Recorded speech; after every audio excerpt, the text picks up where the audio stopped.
Jesus asked us to love one another, to love even our enemies. Not the first holy man to come along with such a request, likely not the last.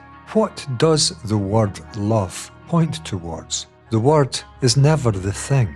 The word door is not a door, and so the word love cannot be love. When I say to you, I love you, is this love? Love your enemy. Why have we been requested to do such a thing? And why have we never managed to do it? Do we even love our friends? Do we love our children when we train them to be soldiers and to compete in life, to die on a battlefield, or to bring the deaths of others acting in positions of authority against and over another's life? Love your enemy. Don't hate your enemy. Don't seek to destroy your enemy. Love your enemy. On initial contact with such words, one might question if the bearer of them is even of sane mind, let alone of a holy mind. An enemy is one who brings harm to our lives, an invading force against the previous interests of an identified nation, religion, ideology, or accumulated wealth. Someone seeking to take something from someone else. Someone who has absolutely no right to be doing so. How might one come to love a person like this? How might one come to love figures of authority who only seek their own benefit, and in doing so, repetitively destroy the lives of other human beings? We can all immediately think of such people this very day. Of what blessing might it bring to our lives to find love in one's heart for them? First of all, we perhaps need clarify if we hold any understanding in our hearts at all of what the word love might actually mean. I think we greatly confuse words such as love, religion, truth, and understanding. We are educated to accept ideologies traditional in nature, which have become accepted manifestations of such words. The word love, for most of us, has become associated with sex and a relationship with a partner one chooses in life. We talk of loving music, loving an experience, loving a piece of cake. Is all this love? We must surely put down what we think love to be if we are to question accurately whether our understanding of this word holds any true life validity. Love is not found in the human brain, meaning love is not to be found in the human thinking processes. Our thinking divides us, bringing hatred, animosity, conflict and war to our lives. We are divided in thinking as Americans, Israelis, Brits, Europeans, Africans, Christians, Muslims, Jews, Buddhists, Hindus, to name a few.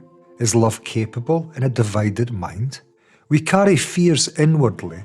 Is it possible to love with a mind in possession of fear? We conflict and battle in our hearts as well as outside of them, and can love coexist with such battles, living on such unnecessarily divided ground? Love. If I tell you where you can find this, will you go seeking it? The magical elixir to heal every man's wounds, every society's conflict, every world's hope. Will you seek it? How do you know it is even something which may be found? Is love a quality of the old in life, the past, the dead and now gone? This is where we live, in memories, in thinking, where we have all been educated and programmed to live. Can a mind living in the past come to meet and know love? Can a mind which seeks ambitiously in life, constantly pursuing self-interest, in a constant and continual state of never-ending becoming, know love? Can one even know love at all? Love may be unknowable. Love may be a living thing, impossible to know, by virtue of living and being in constant movement, and so changing all of the time. We have no love for each other, and this sad fact is what is breaking our world. Our leaders have no love for us, and we have little for them. The void we meet in our loveless lives has been filled by educated self-interest. We are born loving as children. Our society and our compulsory education soon changes the nature of our natural born lives. A mind without love becomes self-interested, competitive against the lives of others, which is a subtle form of violence. And can violence coexist with love? Authority following. Love is not found in a mind of knowledge, constantly chattering within, constantly scheming, looking to achieve in a projected conceptual future, gathering from a remembered past, now dead and gone. This is not a life of love. Self-interest is the complete and absolute denial of love. For love is all-inclusive. Love seeks the best for all, which is the whole of life, and so love has a quality of holiness. Love, if it can be found, or if it can find us, will change our world.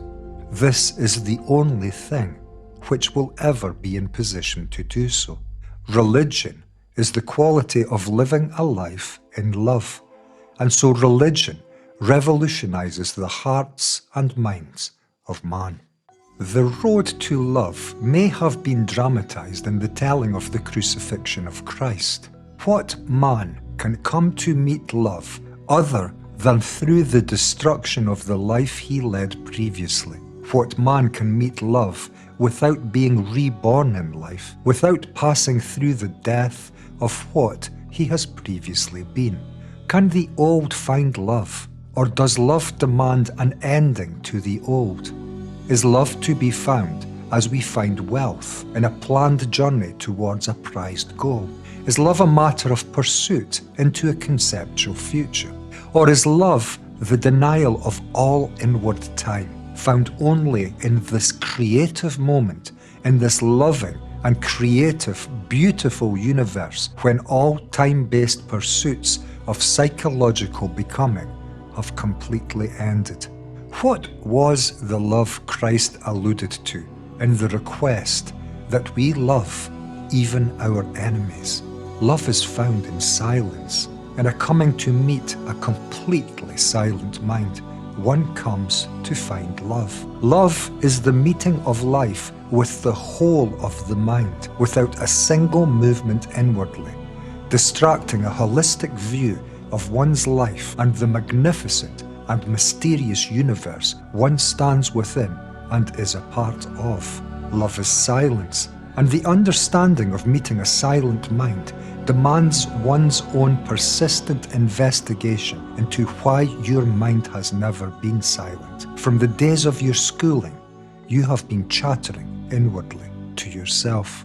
This was part of the motivation of school, to set your life on its path of accumulation into a self-centered future, to find value in self-interest, in competition, and so in a battle against the lives of all others. Our accepted school-indoctrinated approach to life has destroyed our life-born capacity to love, which can only be met, surely, by a mind void of all self-interest, which is selfishness, which is a mind void of inner talking self. Yet we were born with such an ability. Look into the eyes of every young child for clarification. The question is now, can we get it back? Where would you begin to undo the untold damage your society has wrought upon your life? Must you not first come to understand the damage? Seeking love, living in a state of programmed self-interest is not going to be highly productive. Self-interest must end, obviously, for love to be found. Love comes into being the very moment the human self comes to silence, the very moment human perception comes to the light of seeing all. And in this light, at this very juncture, at this crossroads in the journey of human continuity, we come to the death of self-interested becoming in life, and a meeting of life itself, free from inner educated conceptual self-interest. We die to what we were to be born again, and we are born again in love. The love of Christ may be this, for did Christ not say that unless a man be born again, he cannot enter the kingdom of heaven? Love is the asking price at the gate of heaven, and the silence of the mind grants entry through the gate. And love demands the end of a divisive self. This is the description of the journey. Though keep in mind these words are only pointers. Pick up your cross. Enter this area of inner memories, of remembered past sufferings, pains, and divisions. Enter this area of fear and the constant seeking of pleasure. Awaken perception and come to a complete understanding of this societal automated approach to life, and bring this fake cardboard cutout of a life lived in conceptual illusions to a complete ending, and awaken to what life actually is, beyond the symbology every inner word and image may paint. Pick up your cross and carry it to the top of your mountain. Be crucified, die to what you were before, and be born again anew into eternal love.